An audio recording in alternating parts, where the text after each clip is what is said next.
In this video, I'm going to explain to you exactly what a BIM manager, coordinator, or BIM engineer does on a day-to-day basis and how he fits or she fits into the whole entire construction process. And if you stay until the end, I'll show you exactly using a flow diagram how everything comes together and how the BIM engineer works and how the BIM coordinator works with every single stakeholder on the whole entire project so that you know exactly what your boss or what your dream job entails, right? So let's go back to this document and I will explain to you, if I change my view here, what a BIM manager does, right? And the reason I know this is because I was able to become a BIM coordinator within a year of working and work on hospitals, aged cares, as well as sports pavilions and all these big projects just because I understood how a BIM manager, a BIM coordinator fits into this whole picture and how I can actually learn the skills on a day-to-day basis so I can get closer to my goal, right? A lot of people don't understand what this is, and just because you don't understand, you don't know where to put yourself into what positions and what skills you need to learn, right? So you will know exactly by the end of this video how everything comes together and how everything fits in the construction industry. So here's exactly what a BIM manager does, right? You have a model. We know that before we actually go and construct a model in real life, on site, right? We build the whole high rise or whatever. We actually build this in the computer. So we do a simulation of pretty much building, right? We put all the ductwork in the computer. We put all the materials in the computer. We design the building in the computer. And we see if there's any clashes. And we see if there's any problems conceptually before we actually go on site and build the thing. And so that's what a BIM manager does. A BIM manager is in charge of that whole entire process of building the whole building in the computer before we build it on site. Okay, so if you want a really simple explanation, that's what a BIM manager does.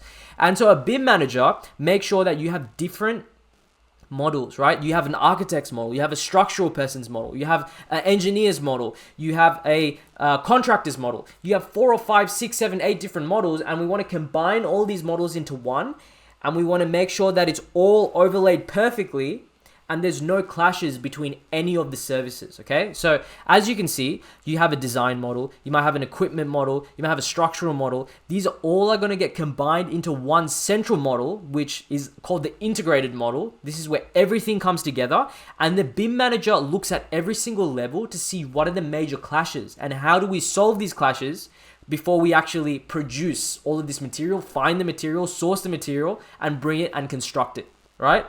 So this is exactly why we learn Revit, because we want to actually learn how to create these things and put them all together. So different companies will model different parts of the building, right? So you're either one of these people. You're either an architect that creates their own model. You're a civil engineer that creates their own model, MEP consultant, mechanical contractor, electrical contractor, hydraulics contractor. If you're one of these 6 stakeholders, you will have your own separate little model, and you will model this, and then the BIM engineer will take it and put them all together, right? It's just like you have different parts of a car. You have a steering wheel, you have the wheels, you have the chassis, and then essentially a BIM engineer will make sure that everything is fitting into place perfectly so the car is actually able to be manufactured and the car is able to run, okay? So that's exactly what a BIM engineer will do. So once you actually put all these models into one model, you'll see something like this, right? So you'll see a whole bunch of services in the ceiling. So you'll see some pipe work, you might see some duct work where the air is going to come out of here, then you might see some lights in the ceiling, then you might see some more sort of duct work where you'll get some air flowing through here. And the thing is, sometimes this duct work can clash and hit the pipes. Sometimes these pipes go through the air terminals. And a BIM manager, BIM coordinator makes sure that any of those clashes are not going to happen. Because if they happen here, they'll happen on site. And then we'll have to change the whole design.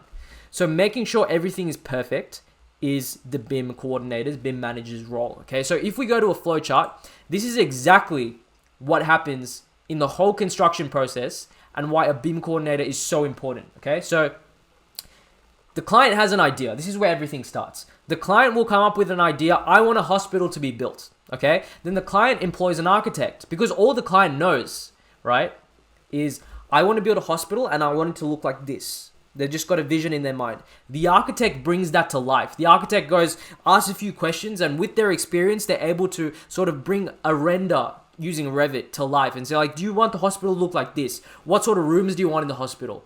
How high do you want the ceilings to be, right? And then the architect designs the whole hospital based on aesthetics, what it looks like.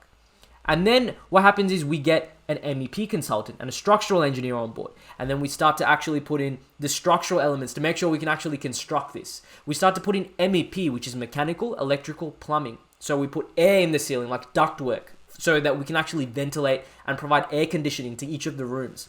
Then we put plumbing in the ceiling, so we can actually put waste from the toilet out of the building, right? We can wash our hands and the water will actually come to the tap in the first place.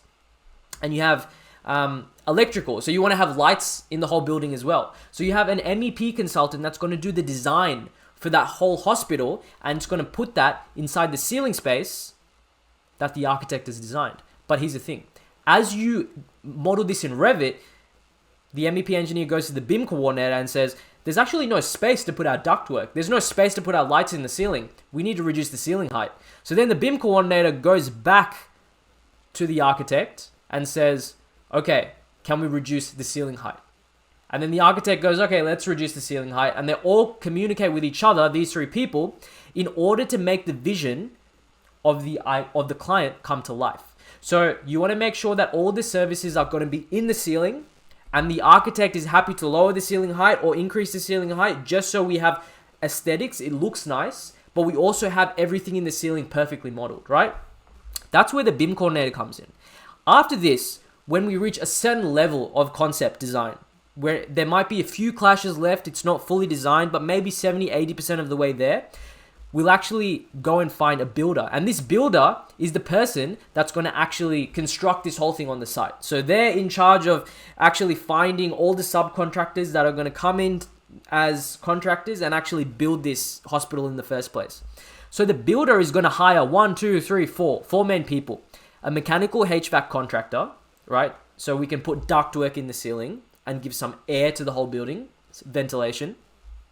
An electrical contractor who's going to put the lights in the ceiling, make sure that we're getting power to the building. A hydraulics contractor to make sure that we actually can get plumbing and sewerage into the building and we can wash our hands so there's hot water and cold water in the building. And a steel detailer, right? And this is important because we want to make sure the building has some steel structures and beams inside, so everything is being supported and it works structurally. So this is a structural engineer or a civil engineer. So this builder is going to hire 4 people, each disciplines, in order to actually come on site and construct this. But the thing is, this model wasn't good enough. The MEP consultant's model is not good enough in order to do this, in order to do this construction, because there are still clashes. So these 4 contractors have to make sure that they can redesign the whole thing or like model the whole thing and make sure that this concept is actually practically possible. So 1, 2, 3, 4, these 4 people in this team will talk with the builder and actually start to coordinate this whole thing, because we can't have a single clash before we go on site. So again, the HVAC contractor will say, okay, we need some space for the ductwork and we need some pipework above that. The ceiling height needs to lower. So then they'll go back to the BIM coordinator, and the BIM coordinator will think about this, talk to the architect, and then tell the HVAC contractor that, yeah, we can actually lower the ceiling space again. So I know it happened once here, but it needs to happen again here, because this is where it finally is happening. It's like 2 phases. The first phase is sort of the rough work. You get majority of the things done there. The second phase is actually where the stuff starts to happen. This is the nitty gritty, where you have to make sure everything is properly coordinated. So the BIM coordinator makes sure most of the clashes are done here, and the design is working, is a good concept, but make sure that 100% of the clashes are gone here, because we actually can't construct a building if there's going to be clashes on site. It doesn't make any sense. It's going to cost money. So the BIM coordinator then needs to speak to every one of these contractors, talk to the builder, find the cheapest solutions in order to make sure that we're not clashing on site. Okay? And then the BIM coordinator will talk again to the architect, to the builder, to all these contractors. Maybe he'll get the MEP consultant involved if there's something that needs to be redesigned. Maybe you have a requirement for a ceiling space, or like the ceiling height to be really high in some operating theater, and you only have 200 mils in the ceiling space. but for some reason you need ductwork, you need a light, and you need pipework in there. So now the MEP engineer actually has to redesign that whole area, because what we've realized is the subcontractors have realized that that initial design wasn't actually feasible because we can't make it work. So these guys try to see, can we actually make the thing work? And then if we can't make it work, the BIM coordinator has a look, assigns the clashes, talks to the consultant again, and makes sure that everything can work. And if so, or if not, we need to redesign some areas of the hospital in order to make everything come together, and finally issue the construction drawings. These companies will issue the construction drawings so that people can then go on site and actually build the thing. So as they go on site and build the thing, this is the one thing which I didn't say, okay? You have another process where you're going on site. So these are the site people, right? The site people will go and they will start building the thing, and sometimes there's clashes again. So then they have to talk again to the BIM coordinator to make sure that there aren't any unforeseen clashes, or how do you solve these things. And then the BIM coordinator will then talk again to all of these contractors, see if there's a design that needs to happen again, talk to the architect, see if there's something last minute that they can do in terms of reducing ceiling heights. And so the BIM coordinator needs to be involved in the site aspect of things as well. So initially in the design phase, in sort of the construction phase, and the actual construction phase, when they're actually doing this on site, a BIM coordinator needs to be there to make sure that there are no clashes and everything is running smoothly. So that is the point of a BIM coordinator. And hopefully by this diagram, you understand exactly why it's so important that you learn all these skill sets. Like, as a BIM coordinator, you need to know architecture, MEP, right? Electrical, hydraulics, steel, HVAC. You need to understand all of these things, not to a deep level, but on a surface level, so that you can pull everything together and you understand how to actually instruct people and how to resolve problems very fast, right? As they come up. And so that's exactly what a BIM coordinator will do. A lot of people don't understand this, and they think a BIM, I don't know what they think about BIM coordinators, but a lot of people don't really understand this whole process, right? There's three things here: the concept phase, the design, or the concept phase and the design phase, right? And then the construction phase, where we're planning to get it constructed, and then actually on site. And a BIM coordinator is needed for 1, 2, 3, all three of those processes, in order to make sure that we actually get this building up and running, and there's no clashes, and people can actually enter the building and start using it. Construction is very complicated. It's a very big process. And without someone like a BIM coordinator there using tools in order to make sure there are no clashes, it will actually take a very long time. So in order to do this whole coordination process, a BIM coordinator uses technology, okay? What's the technology that a BIM coordinator uses? Navisworks, Revitstu, BIM 360, Bluebeam, AutoCAD, right?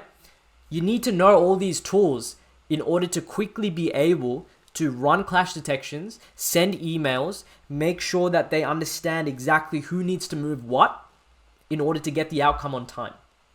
And a BIM coordinator also needs to make sure that they're good at management theory and like managing people and understanding how to tell people what to do at what time, talking to a large group of people and making people like them as well. This is something that a BIM coordinator needs to know to a very high extent, and that's sort of what differentiates a really good BIM coordinator and just an average modeler, right? A modeler can get into BIM coordination if they learn a little bit about all these things, this whole process, how to speak to people and how to be likable, as well as the basics of MEP, structural, civil, architectural, all of these things, right?